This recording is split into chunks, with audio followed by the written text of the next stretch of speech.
Alright, it is a nice Thursday evening out here after work. Pretty low humidity tonight, so I just kind of crossed the creek from my backyard and I'm looking for a spicebush plant, or it is a bush. And we're going to try to make some spicebush tea tonight. I'm not at my shelter. I usually like to do these videos at my location out there, the shelter. I haven't been out there for quite a while actually. Between work and the weather and just I was on vacation a little while ago, just haven't been out there recently. So, but we don't need to be out there to do bushcraft though. So I'm gonna, hopefully we find a spice bush out here. Actually I think this might be one up here. Anyway, we'll talk about it when we find one. And there is one right here. I saw a couple others, but this one's nice and low to the ground so I can reach. And they're not, well, they can get this size of small trees sometimes, but usually are just a bush size. And they do have a smell to them. They are called Spicebush for a reason. And crush the leaf. Smells kind of spicy. It's not a hot spice. It's more of like a, well, you think of like a nutmeggy, not that it smells like nutmeg, but it's that kind of spice, like, you know, spiced apple cider, pumpkin spice. It's not the hot spicy thing.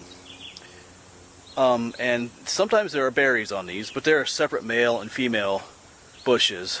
I'm pretty sure there's a male. Only the female bushes have the berries on. And they're not actually really berries. It's just one single large seed inside the fruit, which is like a little red layer around it. I tried eating one time. Whoa, horn. I tried eating one time, and they're pretty spicy in that sense. And the plant does have some medicinal properties. You know, the Native Americans use it for colds and flus, I think. Fevers. I think it was used as a blood purifier as well, which kind of reminds me of sassafras in some ways. But you can make a tea from the leaves. So that's what I'm going to try tonight. I've wanted to try this one for a while. There's all these things I want to try, I just haven't gotten to it. So we're going to try it. I'm going to pick some of the leaves, going to crush them up a little bit and put them in some hot water and steep them up. See what it tastes like. Kind of looking forward to this one to see what they taste like.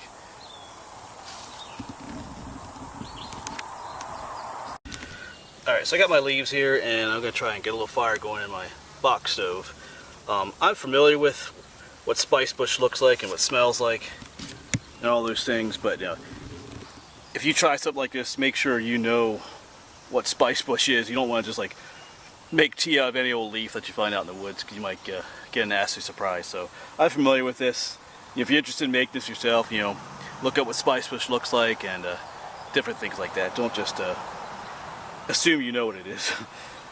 Like I said, you know, bad things could happen. So anyway, I'm gonna try and get a fire started and we'll get this water boiling, get this tea going.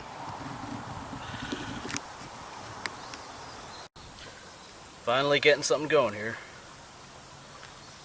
Tinder was a little, not as dry as it should have been perhaps, but it's going now.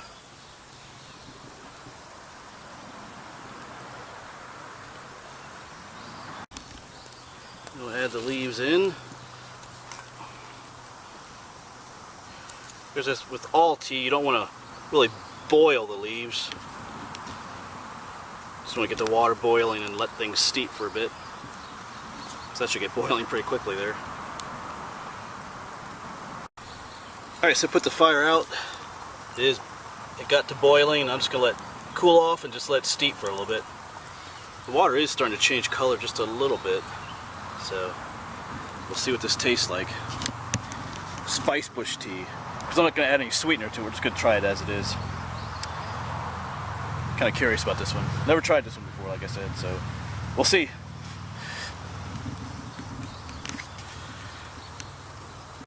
So I took it off the fire completely now. It's still steaming. I'm just going to let it cool off a little bit before I try it. You can see the water's a little bit colored differently, so looks like we have some, actually have some tea down in there. So we'll try this. I'll let it cool down for just a few minutes yet, and then we'll give it a good old taste test. Hopefully it won't die on camera. No, this stuff isn't poisonous, so I have a feeling it might taste pretty strong though. We'll see.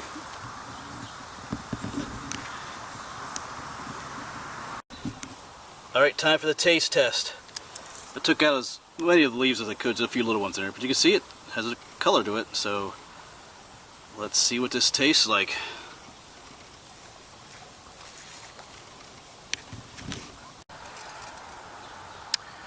Let's try it. I think it's cooled down enough.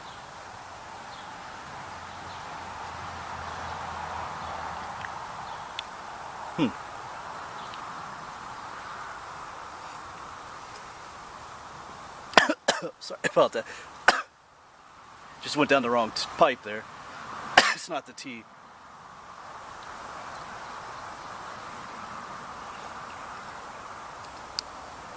It's a lot more mild than I thought it would be. I thought it'd be like, because the leaves have that really spicy smell to them, but the tea has a very mild taste to it. Not as strong as I thought it would be. Of course, if I, sorry, I saw that water. I think I inhaled that first sip. Anyway, I could edit all that out, but who cares? Yeah, it tastes a lot more milder than I thought. But I guess, like I said, if you let it steep for a lot longer, maybe it would get a stronger taste to it. But yeah, it tastes pretty good actually. So yeah, Spicebush tea, not too bad. So we'd add a little sweetener to it maybe.